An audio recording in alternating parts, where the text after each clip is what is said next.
Dari tadi kita hanya membicarakan tentang karbohidrat yang baik dan layak dikonsumsi. Bagaimana dengan karbohidrat yang tidak baik?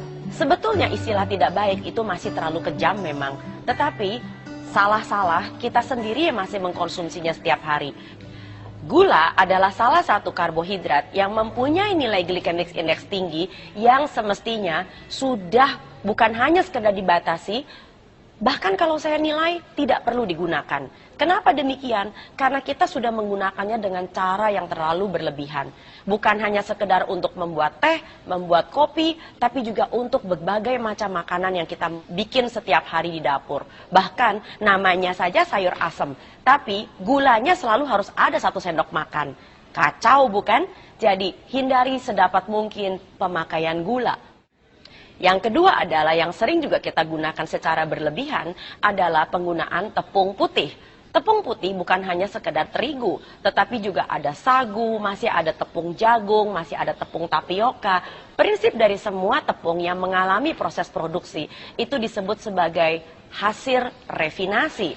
Bukan hanya tepung terigu, juga tepung beras. Mengapa demikian? Karena semua tepung ini dan produk gandum bukan dalam bentuk biji-bijian lagi, itu mempunyai nilai glycemic index yang masih tinggi dan sangat tinggi bahkan. Dan yang ketiga, yang sering kali kita juga masih gunakan secara berlebihan adalah beras putih. Beras putih mempunyai nilai glycemic index yang sangat bervariasi dari satu negara ke negara yang lain.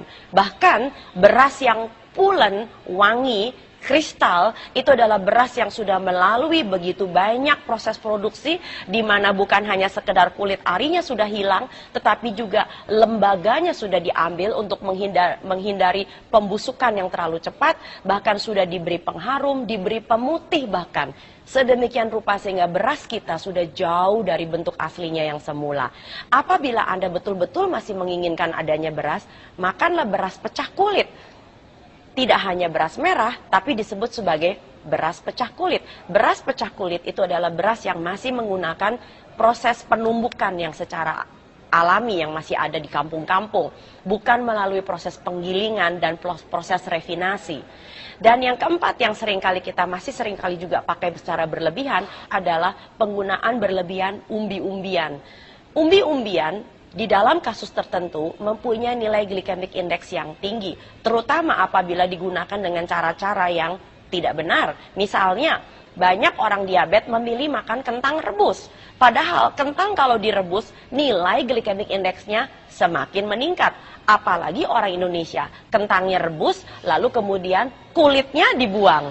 Nah, justru kentang yang masih ada kulitnya, itu masih membantu agar nilai glycemic index-nya tidak terlalu tinggi.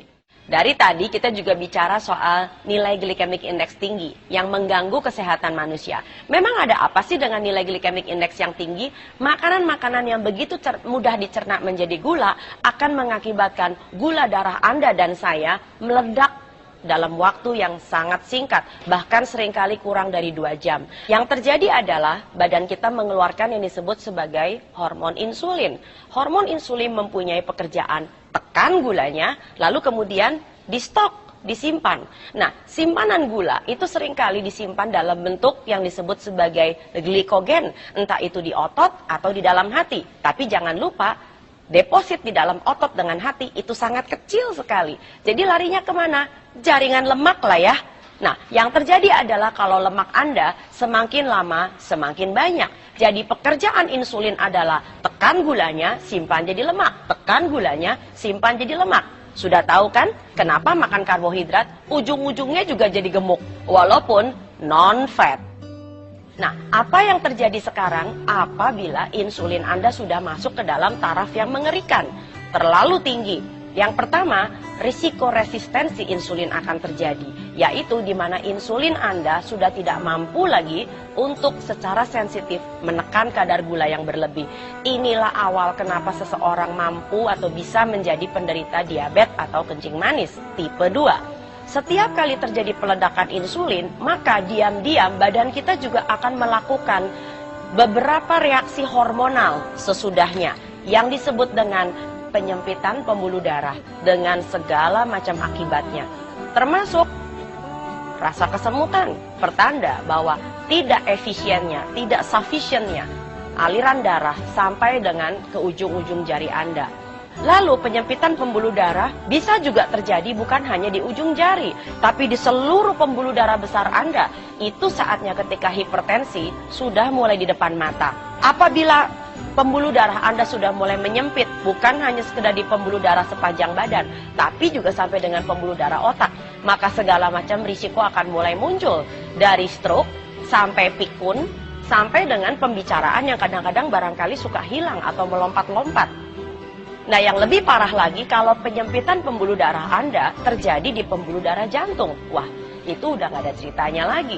Risiko jantung koroner sudah di depan mata juga. Jadi nomor 1, penyempitan pembuluh darah. Yang kedua adalah apabila terjadi pengentalan darah. Dan yang ketiga adalah terjadinya penurunan daya tahan kekebalan tubuh. Daya tahan tubuh yang seringkali kita diserang oleh masalah seperti ini adalah tentang fokus. Jadi, hati-hati dengan karbohidrat Anda. Jangan sampai Anda salah pilih.